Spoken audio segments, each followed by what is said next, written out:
Alright, so y'all go ahead and do the factoring and the math knowledge question for today. Pause the video, and then once everyone is finished, you can unpause the video and I'll go over the correct answers. So for the factoring, this is new. We have not had an x squared that has a coefficient. So far we've only just had one x squared. There hasn't been a 25x squared. So we are going to learn something called remove, replace, and reduce. So some of y'all perhaps have done this before. Some teachers call it a different method. I think it's the Berry method is what it's called.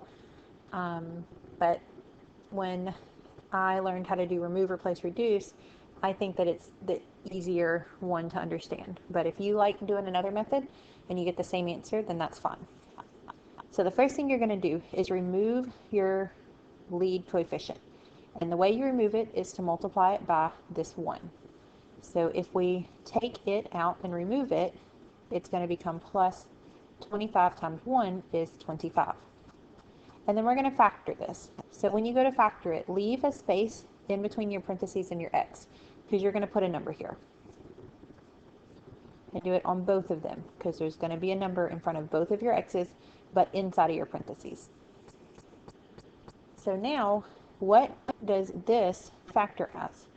Well, it's going to be x minus 5 times x minus 5. Okay, so that's the remove part. Now we have to replace. The number that we removed was 25. So we are going to replace the 25 right here in front of the x on both of our pieces. So that's the replace. And then after that, you're going to reduce. So 25 and 5 both divide by 5. So if you divide them by 5, you're going to have 5x minus 1. And if you divide this one by 5, you're going to have 5x minus what? So you can write your answer like this. Or you can write 5x minus 1 squared. So that would be your answer for that one. All right. So we'll go over that again as we practice them. So don't worry if you didn't get it that first time. Y'all are welcome to go back and replay the video if you need to listen to something over again. But we'll practice remove, replace, reduce more as we have more of them to do. So looking at the math knowledge question, it tells us that we have a perpendicular line and the measure of ACB is 25. What is the measure of ADC? So this is a parallelogram. So that means that this angle here is going to have to be equal to this angle here. And this angle is supplementary to this angle. So the angle that we are looking for, plus 90 degrees plus 25 degrees equals 180, because these add up to 180. So if you subtract, you should get 65 for your answer. That's the missing angle. Okay, so we are looking at lesson 42 today. We're going to be finding distance from a point to a line. So hopefully you'll understand how to do that after this lesson. So the distance from a point to a line. If we have a line, AB, and a point that's not on the line, the shortest distance between them, if you look at this triangle, the shortest distance is always going to be this leg here that is perpendicular to this line. AP is the hypotenuse, and the hypotenuse of a right triangle is always longer than the sides. So AP is going to have to be longer than BP. The shortest distance is always going to be perpendicular to your line. So which point is closest to C? Well, we have a line here. If we connect C to T or C to R, those are slanted, not perpendicular, but if we connect to S, it makes a perpendicular segment. So the point that's closest to C is going to be point S. Okay?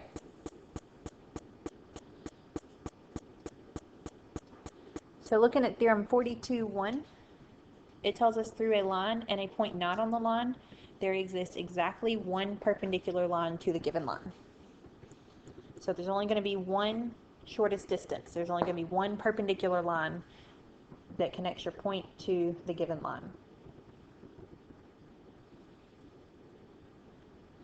Theorem 42.2 tells you that that perpendicular segment is the shortest segment. So you always want to go perpendicular because that's going to be the quickest way to get there. So looking at the distance from a point to a line, whenever it asks you to find the distance between a point and a line, it's asking for the perpendicular segment from the point to the line. So anytime it asks you for the distance, it wants the shortest distance, which is your perpendicular piece. So we're going to practice finding the distance from point P, which is 7, 3, to the line y equals 2. So y equals 2 is going to go through the y-axis horizontally. So it looks like this. And then 7, 3 is right here.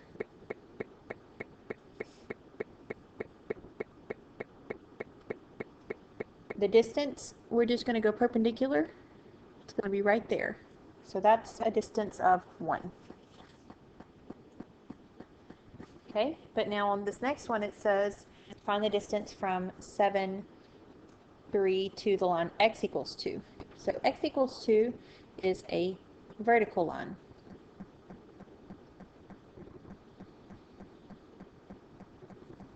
And so we want to go perpendicular. 1, 2, 3, 4, 5 over. So that's if you have horizontal and vertical lines. Now if you have a non-horizontal or non-vertical line, it's going to require a little bit more work. So we want to know the point 7, 3 to the line y equals x. So that line is going to look like this. It goes through the origin because it's a plus 0, and the slope here is a 1, a positive 1.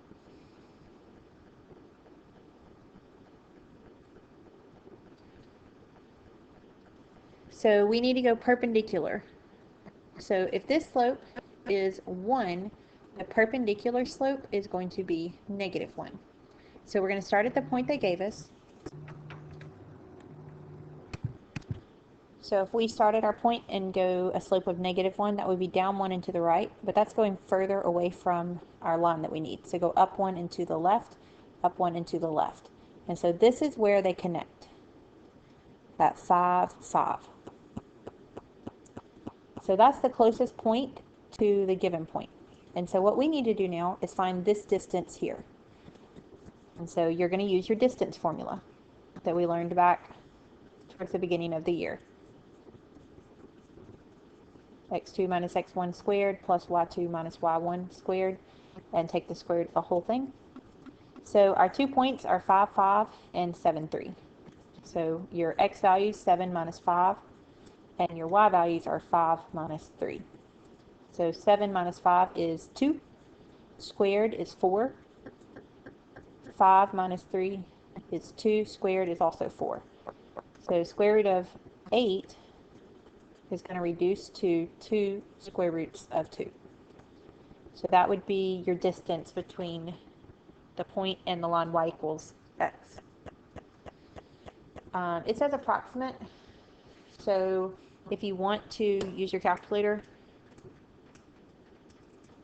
and you write 2.83, that would be okay as well.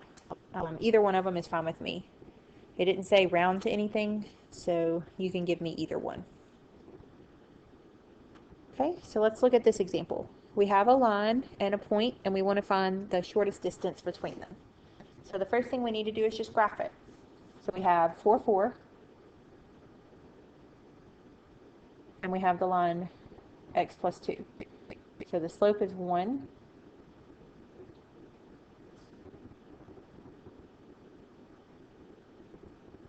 So there's our line with a slope of 1. So our perpendicular slope is going to be negative 1.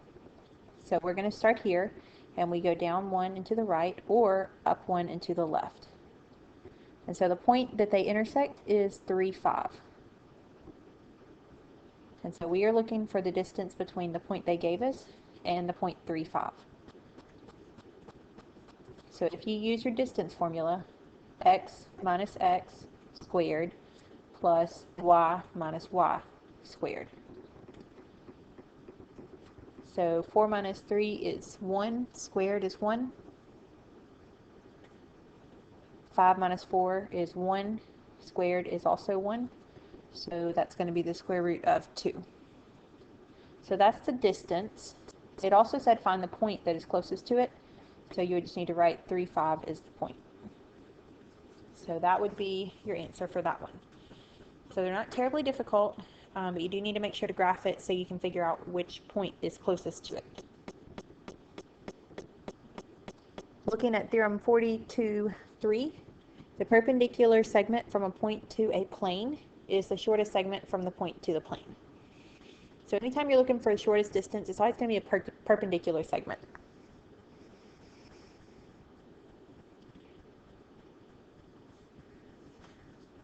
For theorem 42.4, if you have two lines that are parallel, then all of the points on one line are going to be equidistant from the other line. Think about your train tracks. If they're parallel and they're going along, if the train's moving along, and it's going, the wheels aren't going to get different distances here.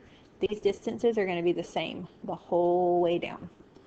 Otherwise, what would be the point in making a train track? Because then it could just go wherever if the wheels could move back and forth. So parallel lines, the distance between the two is always the same.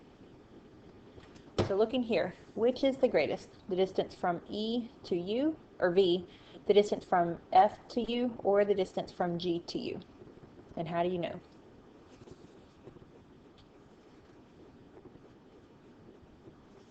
Well, if you notice, the line here and here are parallel. So the distance between the two is always going to be the same.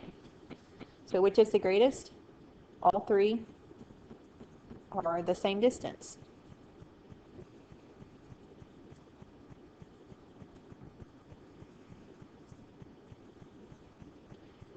Because the lines are parallel.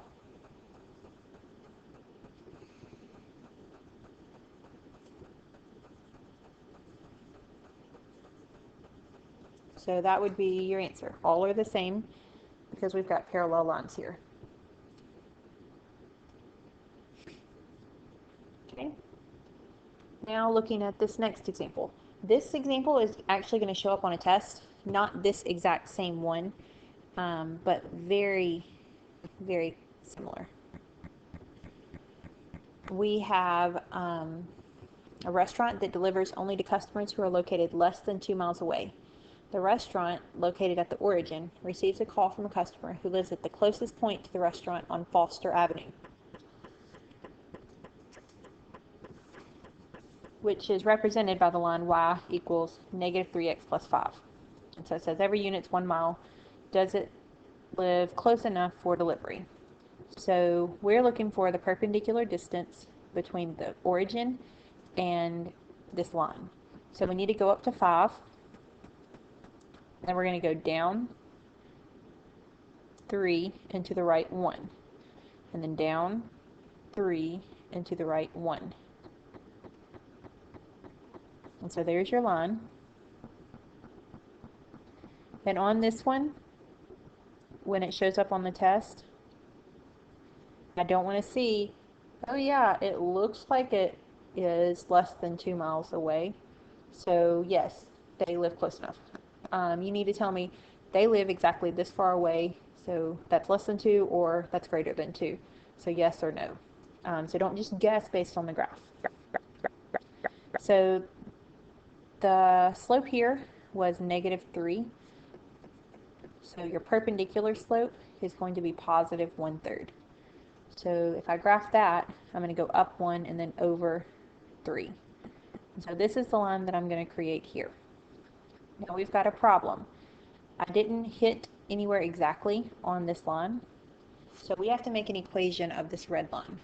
And so the equation is going to be y equals, our slope is 1/3 x, and then plus 0 because we're at the origin. We have 0 for our y-intercept. So we have the lines y equal -3x plus 5 and y equals 1/3 x. And we need to figure out where they intersect. It's not an actual exact point. So where do they equal each other? Well, 1/3 x is going to equal -3x plus 5 because they both equal y. So I'm going to get rid of my fractions by multiplying by 3. So that would be x equals -9x plus 15. And then if you add 9x, you get 10x equals 15. And then divide by 10. And x would give you 1.5. So that's your x value. And then you're just going to plug that in here.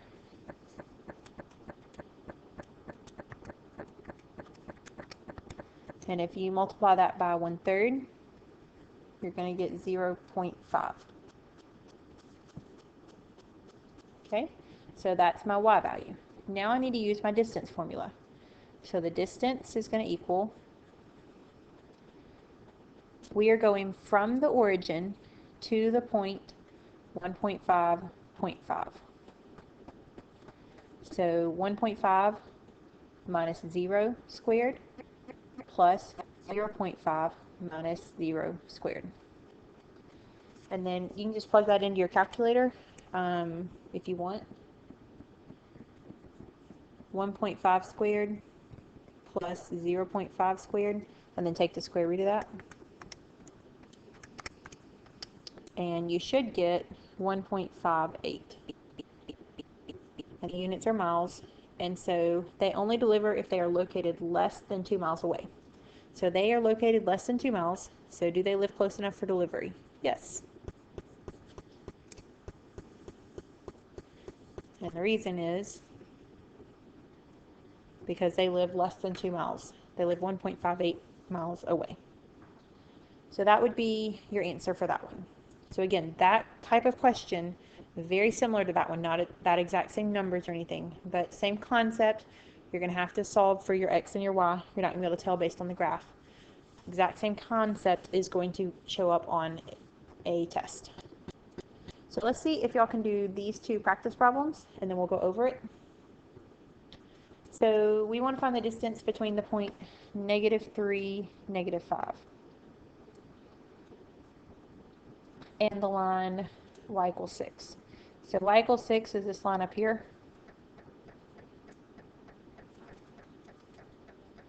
Except it's actually on 6. And then if we count, we're going to go up 1, 2, 3, 4, 5, 6, 7, 8, 9, 10, 11. So the distance would be 11.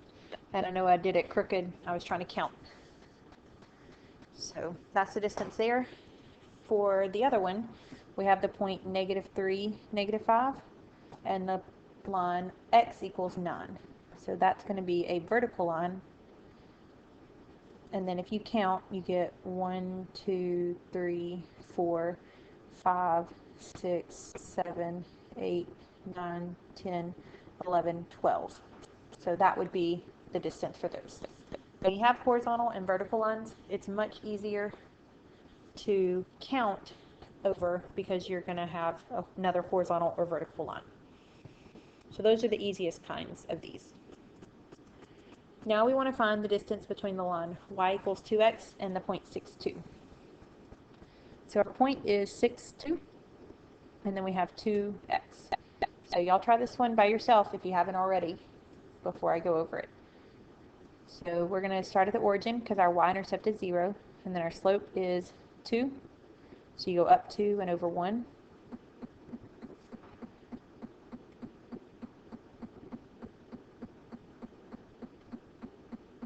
So there's your line. And then if our slope is 2, the perpendicular slope is going to be -1/2. So I'm going to go up 1 and to the right 2, up 1 and to the right 2. So that's going to be the point, 2, 4. So you're going to use your distance formula to find the distance between those 2 points. So x minus x squared plus y minus y. So that would be 4 squared, 16, plus 2 squared, which is 4. And so that would be the square root of 20, which is 2 square roots of 5. Okay, so that would be for C. For D, again, you want to graph it. So we have 5, 4. And then we have negative 1 for our y-intercept, and we go up 3 and over 1.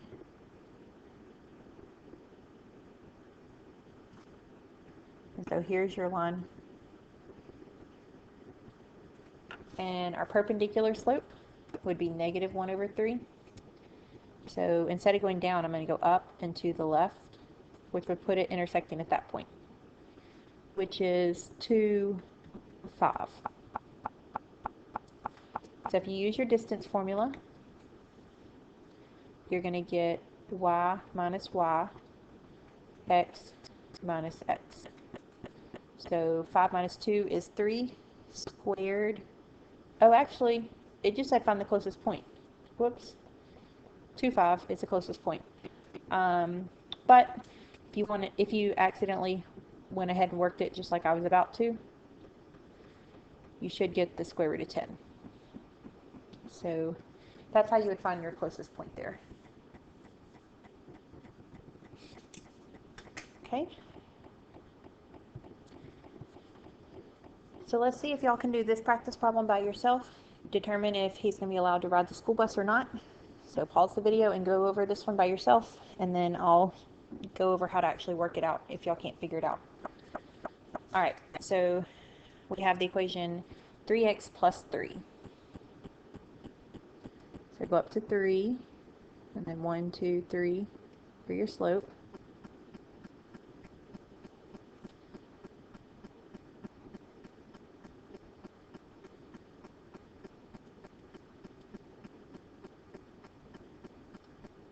So there's your line. Our perpendicular slope is going to be negative 1/3, and we're starting at the origin because that's the school. And so your line is going to go up 1 and to the left by 3. And we didn't hit the line at an exact point, so we're going to have to make an equation and solve the equations for x and y. So y equals negative 1/3 x plus 0 because it goes through the origin. So your two lines are y equals 3x plus 3 and y equals negative 1/3 x.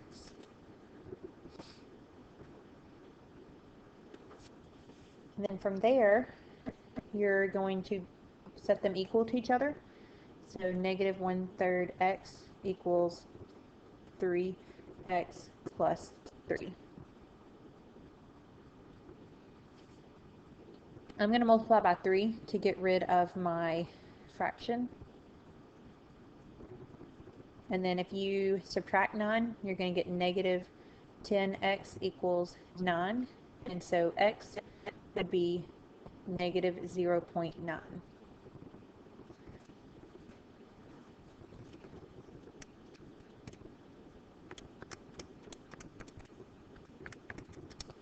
And then if you multiply that by 1/3, your y value is going to equal a positive 0.3. So those are your x and your y values. So now we need to use our distance formula. And we're going from the origin. So 0 minus a negative is going to be a positive, and then 0.3 minus 0. And so if you use your calculator,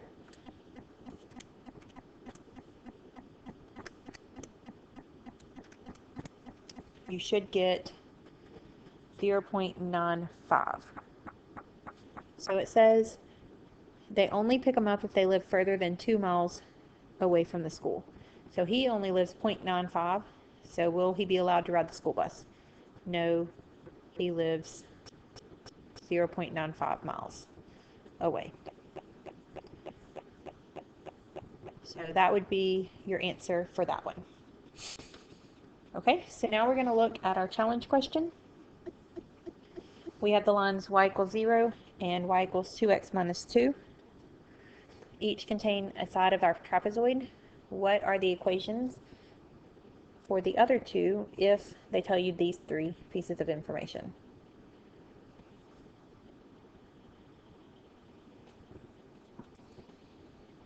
So y'all try this one by yourself, and then I'm going to go over it. So y equals 0 is going to be a horizontal line that's actually on the x-axis. And then the other line, we're going to go to negative 2, and then go up 2 over 1, up 2 over 1. And I'm not sure yet how far out I need to go, so I'm just going to go ahead and do the whole line, basically, just in case I end up somewhere else on my graph.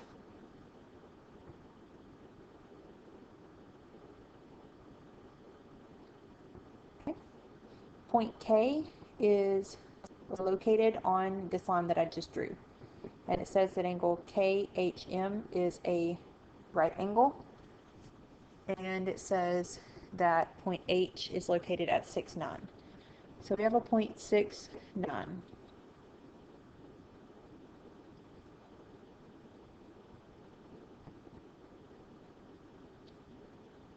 And that's going to be H. Alright, so for this one, there is a side right here that's going to connect. And so it tells us that K is on this line here. So that's where K is going to have to be.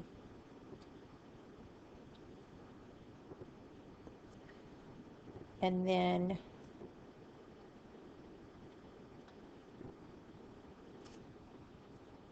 it tells us that KHM is a right angle.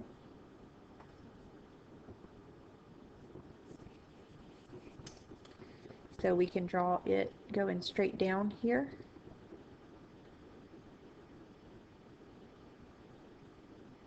And so there could be M. And that could be your trapezoid right there. And so one line would be y equals 9. And then the other one would be x equals 6. So that could make your trapezoid. Okay, so your homework is 1 through 30, so make sure that y'all do those tonight so we can go over your questions tomorrow.